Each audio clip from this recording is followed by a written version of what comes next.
If you signed up for these sessions when I sent the email last night, I actually said that I'm going to be talking about how to bring the attention to the breath. And those of you who have come before, and you can write in the chat if you're new, may be aware that I do something new almost every time, and these are very personal to me.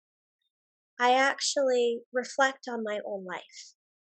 So, the reason that I wanted to place attention on breath focus and the ability to do this is true, is I had the worst food poisoning I think I've ever had in my life on Sunday. Now, this is somebody who's had food poisoning many times, and I've had food poisoning actually in India, which has probably been the worst up until Sunday evening. Well, hi, Michelle. Welcome. I'm new to this session. So, why am I telling you this? Because breath practices have been so supportive and curative for me in my hour of need, which is one of the reasons that I share it with other people. And while I was in this incredibly unpleasant state, I mean, if you've ever had really, really bad food poisoning, you know what I mean. You almost don't want to go on because of the physical pain. You can't modify your breath in order to get out of the sensations that you're feeling. It's not possible. And any action to engage in that way just makes it worse. And then this week, I was co teaching with a colleague of mine who's struggling because she had very intense COVID and it's difficult to speak. She too uses the breath in order to modify her experience, reduce her anxiety, improve her mood, enhance her resiliency. And she's not able to do it now. And I was talking to her last night and I said, the most important skill at these moments is the ability to just be with breath. And that takes training. It takes an exceptional amount of training as well in the midst of a huge amount of physical upheaval to choose to focus on the breath. And what's the value in doing it? It's not really distracting. It's not like, okay, let me, while I feel really unwell, put on the telly, which is something many of us do when we're unwell, in order to feel less what we're experiencing. When you pay attention to your breath, you increase what we call our introception, which is the felt sense in the body, and you might actually feel it more. So, why would you possibly do that? Well, I have talked many times, and if you're new to one of these sessions, I'm going to direct you to YouTube to listen to me talking about the physiological changes that are associated with breath. But when you are focused on an object of attention, something like breath, what happens is many of your brain structures actually work together in tandem in an integrative way. And they, as a team, help to evoke a parasympathetic response, calming you down, right? So parasympathetic is rest and digest. You move from that place of being like, I cannot bear this, which we all have in daily life, right? With physical situations, not just mental, to, okay, I'm feeling calmer. And actually, parasympathetic response is also associated with reduced pain experience. And so, in the midst of I'm not going to be graphic, but you can imagine what food poisoning means. In the midst of my bouts, I was lying back and being with my breath, closing my eyes, and trusting the fact that there was refuge there and I could calm myself down. And so I wanted to offer that in tonight's session. Now, for those of you who don't know me very well, I've had the benefit of spending 3 years living in a Buddhist monastery, working on mindfulness meditation. So I have access to that.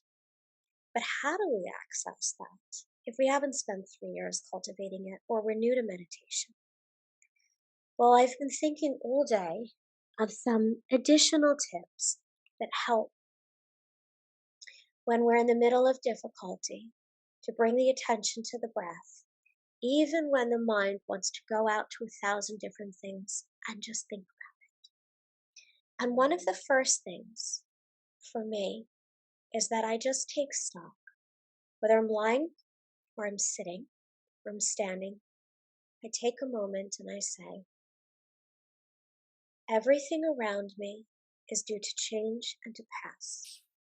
No matter what's happening, one of the truths in my life is that all circumstances change, that pain is not permanent, and that at this moment, there is no action I can take to fix the situation. So no amount of obsessing on how to do it is useful. And that little story, that little cognitive piece of information is enough to redirect me inward.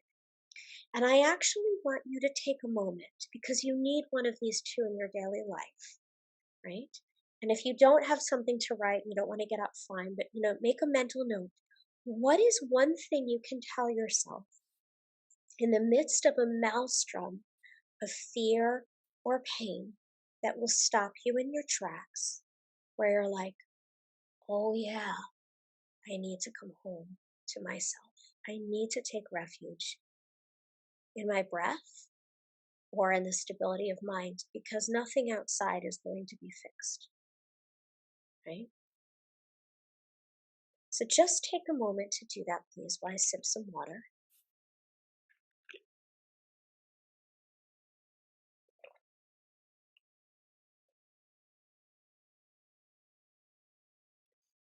Just give you like literally one more minute.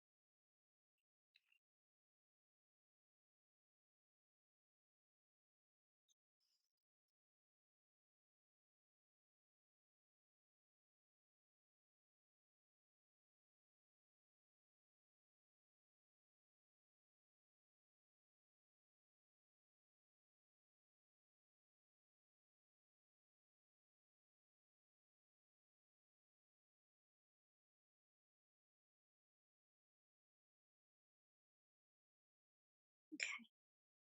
So remember what that thing is. What's that thing that reminds you that you can't fix the internal world, the external world? You can't fix the internal world. And so you might as well just go inside.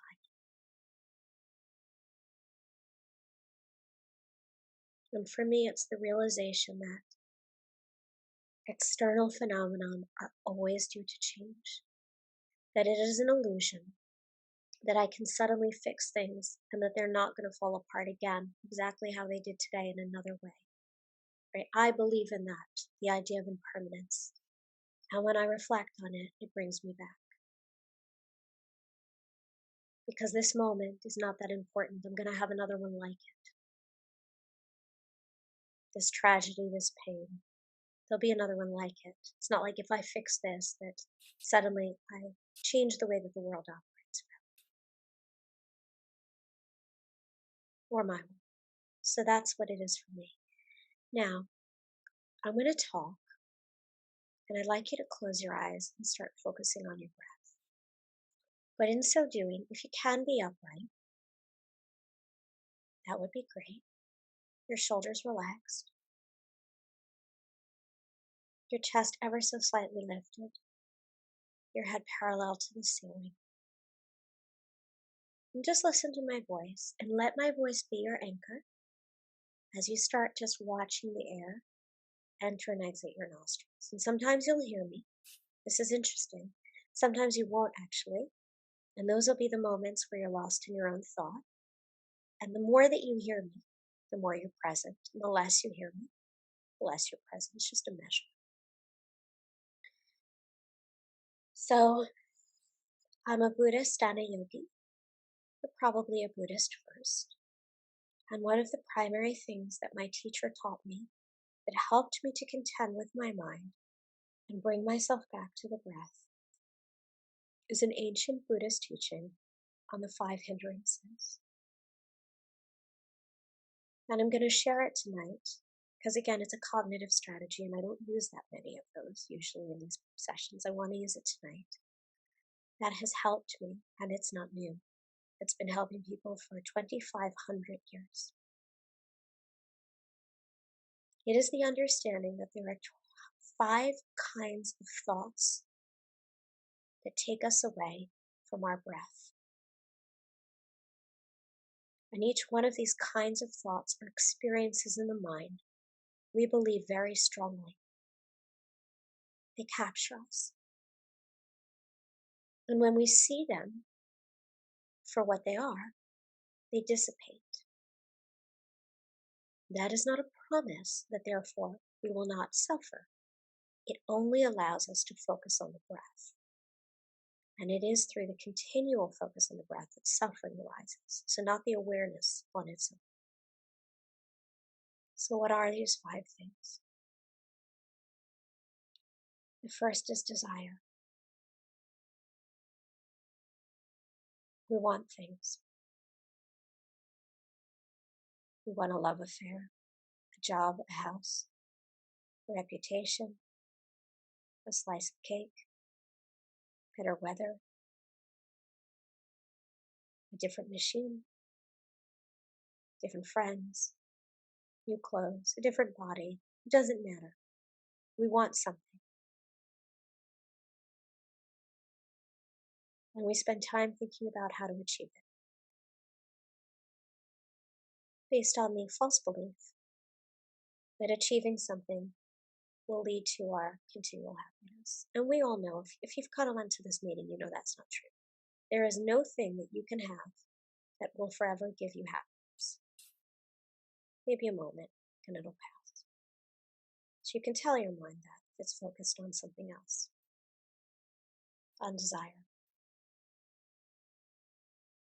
Happiness comes again from stilling the mind on the breath, not from those things. The next is the other side of the same equation. Aversion. I don't like this. It's not comfortable. I want to get away from it. I want to escape. Heather's boring. This isn't interesting. I have something better I can do. Again, I don't like the weather. It's less about what you want and more about just what you don't want. I don't like this relationship. I don't like this job. I don't like this pandemic. And again, getting away from things is not a way to avert suffering, because there'll always be something new. If you sit still in a monastery by yourself, you can go through the most intense suffering. Even if somebody takes care of all your food, treats you with grace every single day, you live there for free. And how do I know this? Because that was my life for 3 years. You can suffer immensely. But when you focus on the breath, that too passes. And focusing on the breath is also not a permanent solution. It's that as you do that more and more, you become less invested in the other things. You take refuge inside.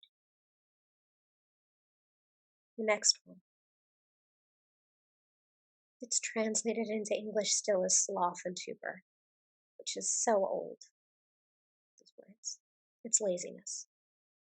But it's not a judgmental kind of laziness. I don't think that's helpful. It's the, you know what, I'll just do this tomorrow. I need to take care of my bodily needs. And meditating isn't doing that. That's just not true. Meditating is almost always doing that because you can do it lying down in bed. Paying attention to your breath is taking care of your bodily needs.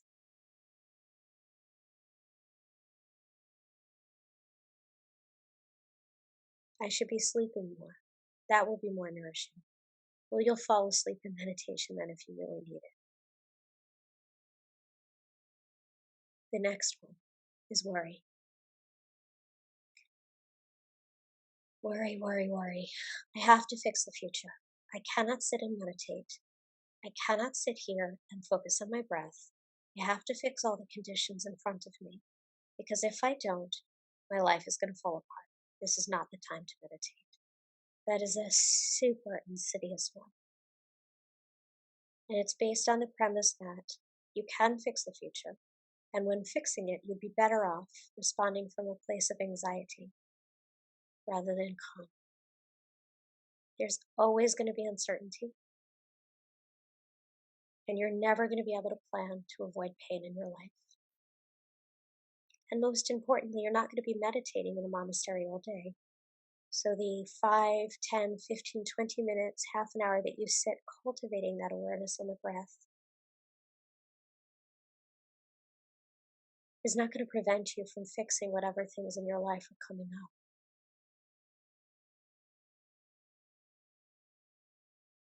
That's really a doozy, and your mind will play it on you, especially if you're not in a group meditating.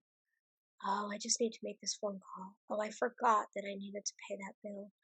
Oh, I just came up with a solution for making sure that my child acts differently. Oh, I just figured out how to become more lovable. I just need to do that now. Oh, I wanted to book that holiday, which is when I'll really meditate. I better do that. I'm going to plan my meditation rather than do it right now.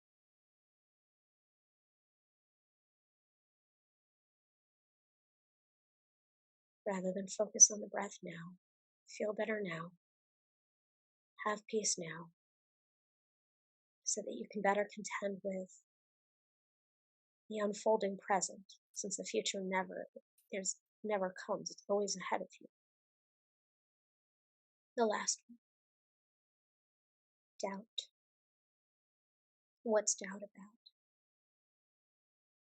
Well, doubt in this context is twofold. One is, this practice doesn't really work. This is such a waste of my time. I know that I thought that it was good because at one time I sat down and I paid attention to my breath and I felt good, but that was a fluke. This is a waste. I better take some herbal supplements, that'll be better. Or run. Or drink some alcohol. Or watch some television. Or walk the dog. I can't really trust in this. Doubt is the one that really catches us out and even takes us away from the practice kind of permanently. And then related to that kind of doubt is the inability for the mind to be focused on a decided solution, which is, oh, I was going to meditate sitting. Actually, standing would be better. Oh, no. Standing meditation isn't good. Sitting is better. Not able to just reside on the decision you've made and constantly changing it, which keeps the mind in an utter loop and a getaway from the breath. Okay. So I've done a lot of talking tonight. One would say I'm giving more of a Dharma talk than a pranayama talk. But I want you to take that now. And I want you to watch your breath. I'm going to start to become quiet.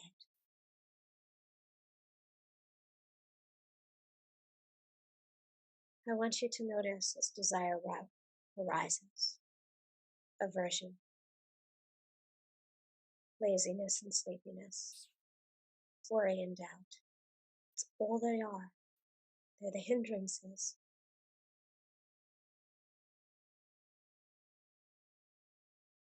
I want you to see them almost like it were a video game. And every time you point them out, you score. Your score is a moment of insight. And as those add up, you undo a layer of your suffering. So just watch your breath as you are very alert to those 5 hindrances that pull you away and tell you there's something else you've got to pay attention to. It's not just that your mind isn't trained so it can't focus. It's that those 5 things tell your mind not to focus. Change the narrative.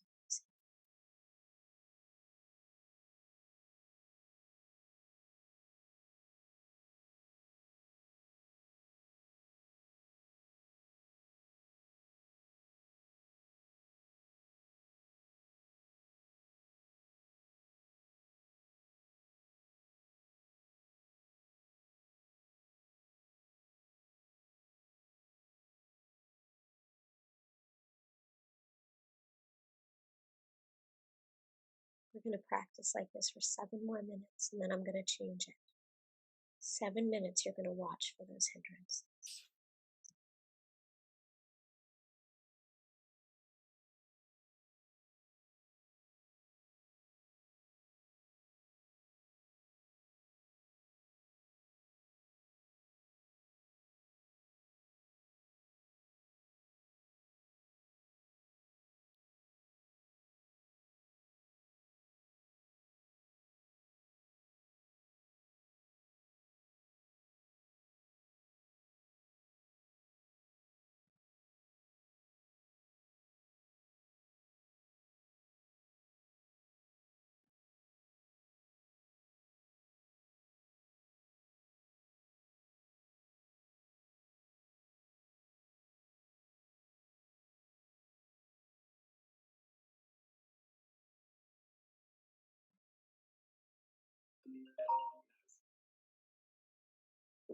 Sorry.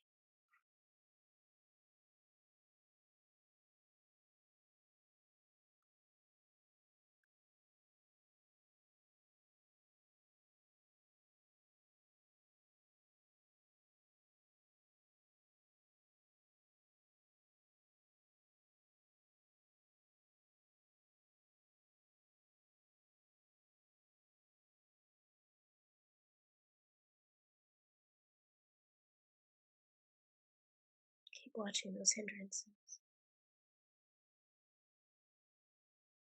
What takes you away from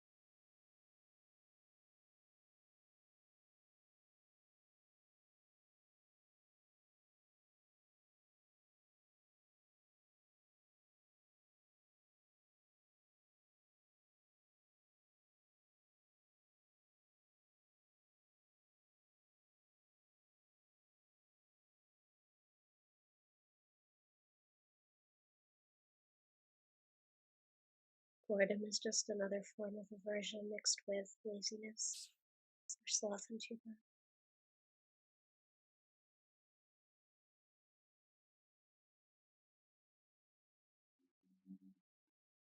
Judgment about the practice is just another form of doubt. See them for what they are.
Keep watching. Impatience is just another form of desire and aversion mixed together.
So notice how you feel.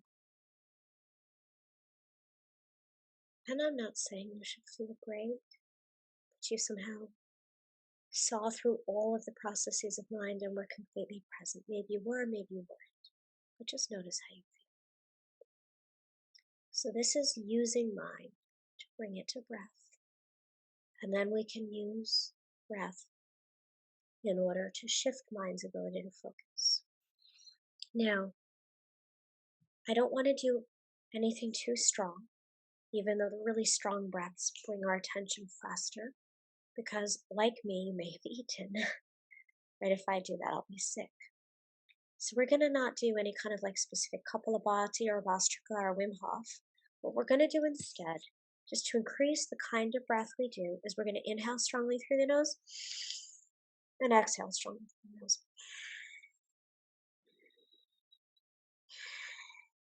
We're going to do this for 3 whole minutes. So go ahead and close your eyes if you open them to see me.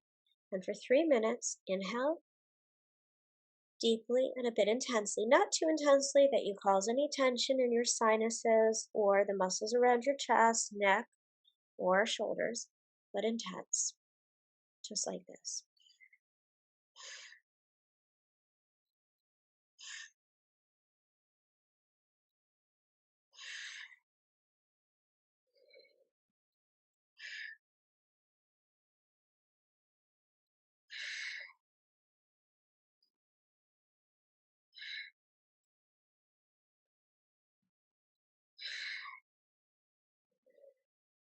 And do it even if you don't really want to, unless there's a health reason preventing you from doing it. Do it with me.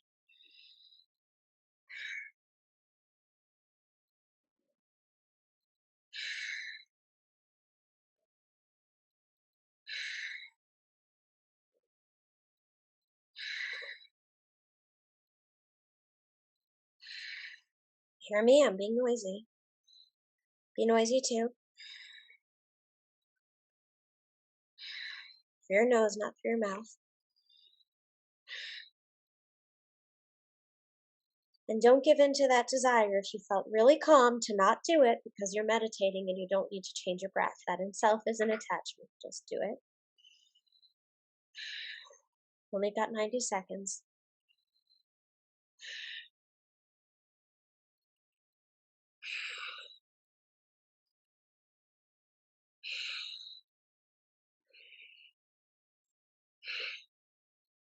Inhale deeply and intensely. Exhale deeply and intensely, but it's not rapid. Keep going 1 more minute.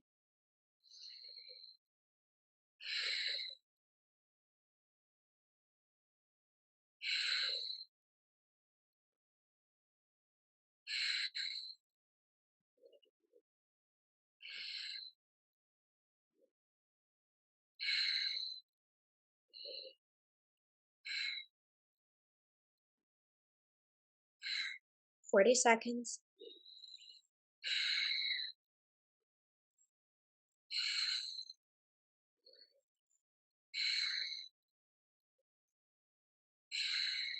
Keep going. Almost there. 20 seconds.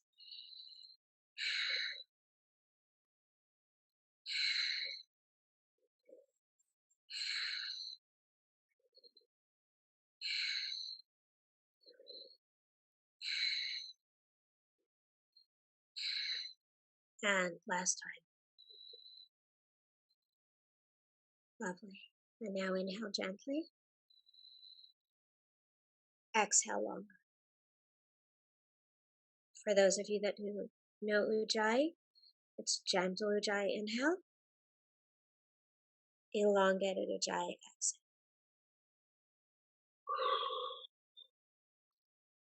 Please keep yourself on mute. I know somebody's on mute.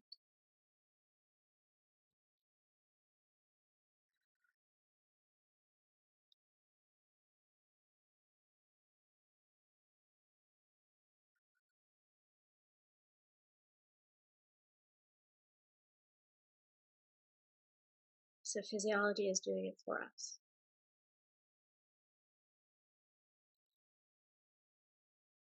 We can alter mind's focus. Keep doing it. 2 more minutes like this. Just gentle inhale, Ujjayi. Elongated Ujjayi exhale. And if you don't know Ujjayi, it doesn't matter. Gentle inhale and slightly longer exhale. Neither the inhale nor exhale should be forced, should feel forceful, should feel comfortable or deep yourself.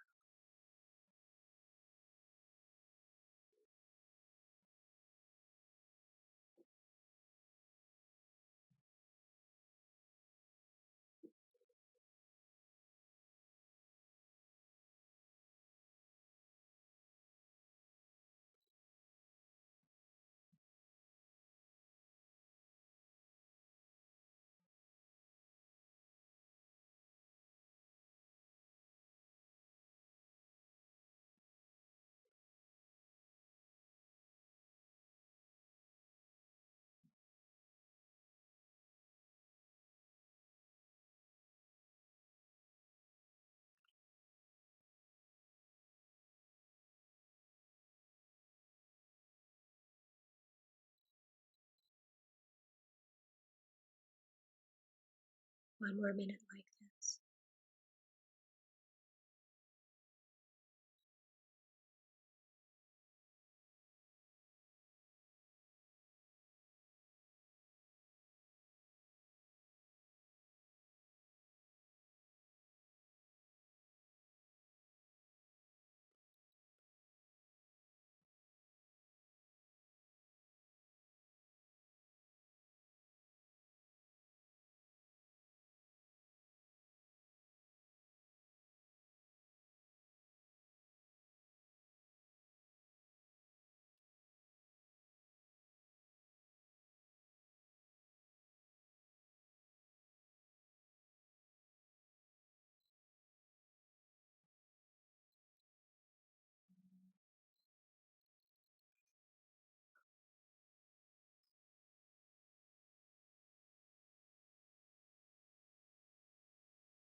And make your last controlled breath the last one you practice right now. And now come back to the breath.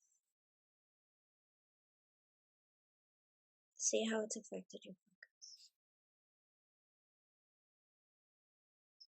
Watching the breath enter and exit the nostril. There will still be those 5 hindrances: aversion, desire, sloth and torpor, restlessness and worry and doubt.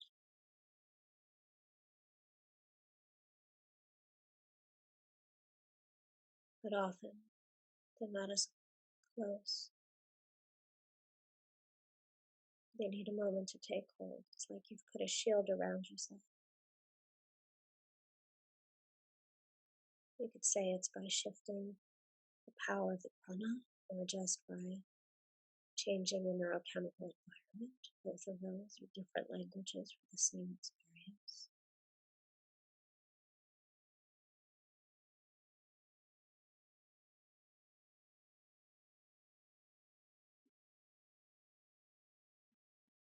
But for the next 5 minutes, again, you're just going to watch. Just watch the breath and the hindrances as they come and go. And there will be for all of you that point at which the neurochemical changes will wear off and the mind will grip you again. And that's where your reapplying in practice of just the basic breath becomes important.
even just aimless wanderings of the mind or desire, like, oh, I'm living in some kind of narrative conversation that's not in the present moment, because the present moment isn't that interesting. That's what's happening underneath it. One level, it's just a habit, of course. And another, it's like the mind is going to an area of greater intrigue. It doesn't appreciate the subtle. Why would it?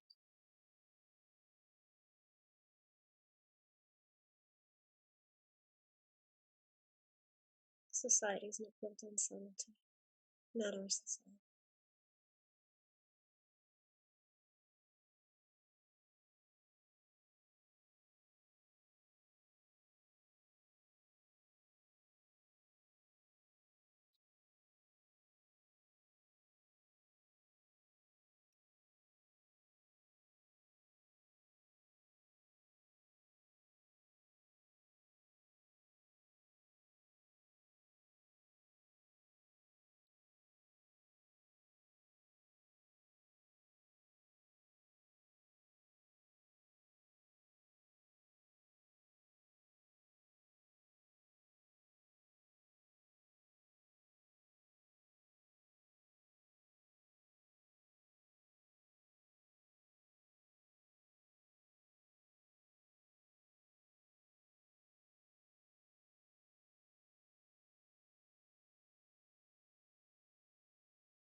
Keep coming back to the breath amongst all of those qualities of mind that pull you away.